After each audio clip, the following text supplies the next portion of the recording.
Good morning, everyone. My name is Annette, and I'm so grateful to be here today with you all. I like to think of it as a lot of people. I was very grateful. I got a message from my friend Sandy, who we miss very much, Sandy, who asked that I talk about forgiveness of ourselves as well as forgiveness of others. And this is a marvelous topic because not forgiving can create a tremendous problem in our lives.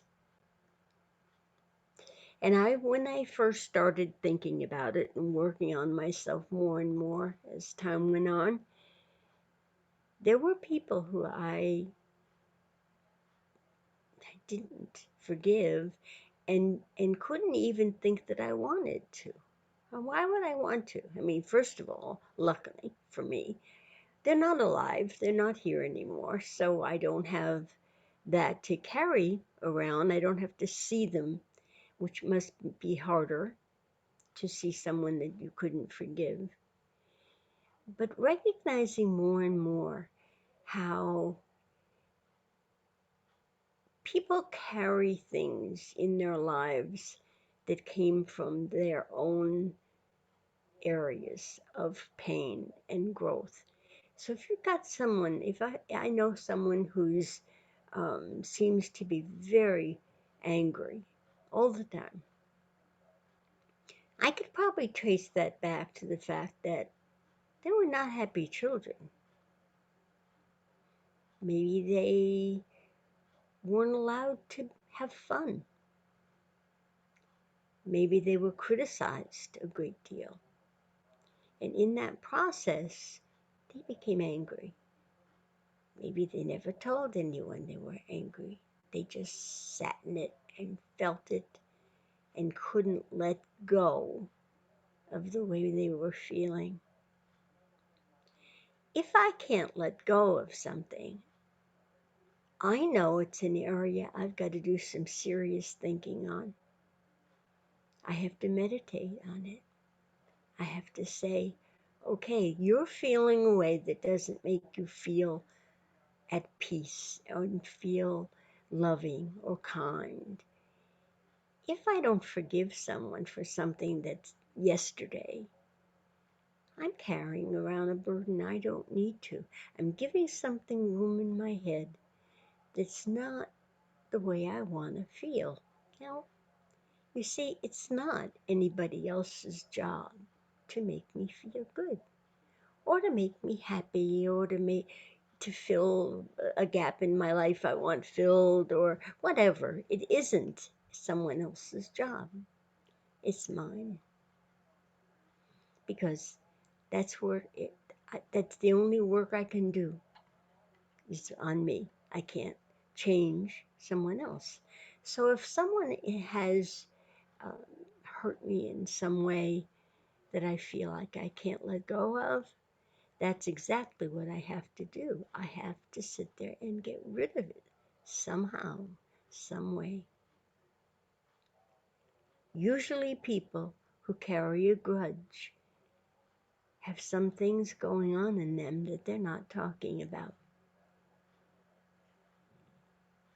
And if I'm the object of their discomfort or their angers,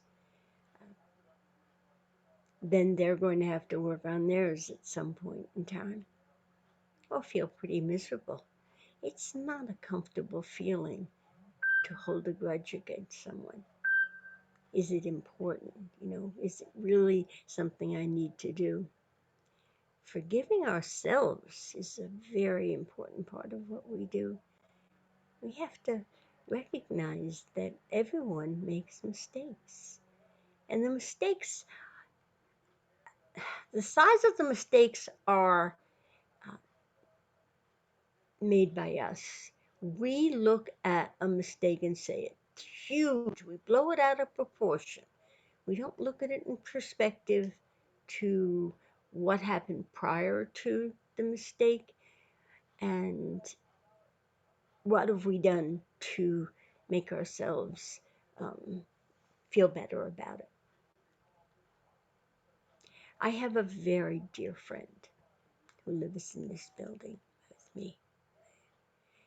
And I want so much for her to feel what I feel in relation to the people in my life. I don't have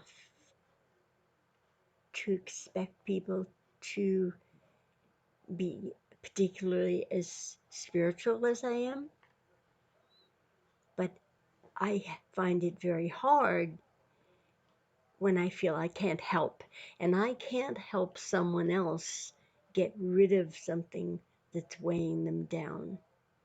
That burden that says, um, this person wronged me and I'm never going to forgive them. It's not the way we need to be. That's losing the sense of kindness and compassion for others that we need to have. If we don't have that, there's a gaping hole in our consciousness, and you feel it if that person comes in the room, or if you pass by that person and you have that tenseness that comes in your heart or your soul, if you believe in a soul, whatever it is that makes us know this is not right. What am I going to do about it? And it always comes back to acceptance and letting go, because those two tools are something we have to use again and again. If someone cuts in front of you when you're driving, you can curse them out, you can get a rage, or surprisingly enough, you can say, God bless you, I hope you have a good day. You will be amazed at what that does. If I don't let that sense of I've been wronged happen, then I can just let it go so much easier.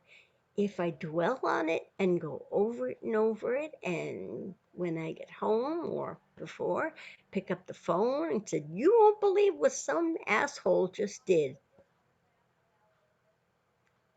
doesn't do a thing but put me in a kind of mood that is not who I am and is not going to go away, because they don't just disappear. These are, anytime I have a negative action, a negative feeling, I gotta do something about it.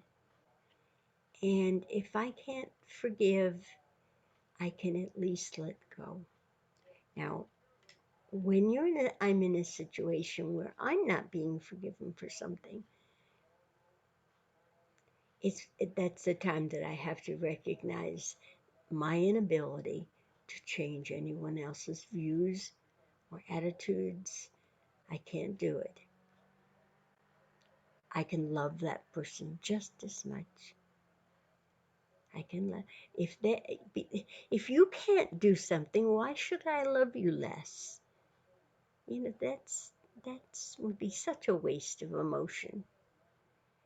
Um, Sitting with myself, feeling that calm, that at ease that we need to feel, can let go. It can make those moments of memories that hurt,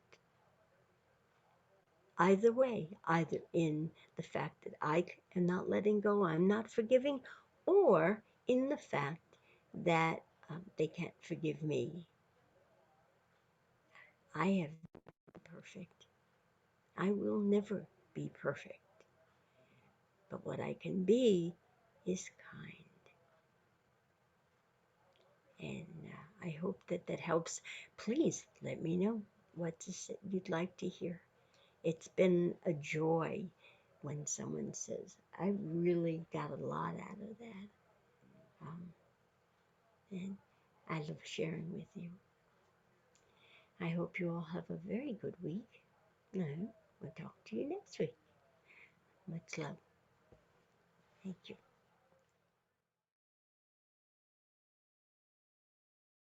Hi, everybody. Just a little PS on the bottom. Holidays are coming up, and are usually there are children home and not at daycare or at school. And I would love, because that's what I did for so many years, I would love to read to your child. And like Lori's grandson, he'll just, "Hi, Annette." I would like to do that. But what I would like to have is some suggestions on what you would like. I know I have lots of ideas about that, but I want to hear what you think your child would enjoy sitting in front of the screen and hearing this um, Santa's wife read to you. And you could say, yeah, Santa's wife's going to come and read you a story and see what she says. I think I even have a hat that I can wear. Okay, so you just let me know. In between now and Christmas, we'll set up a date. Thanks.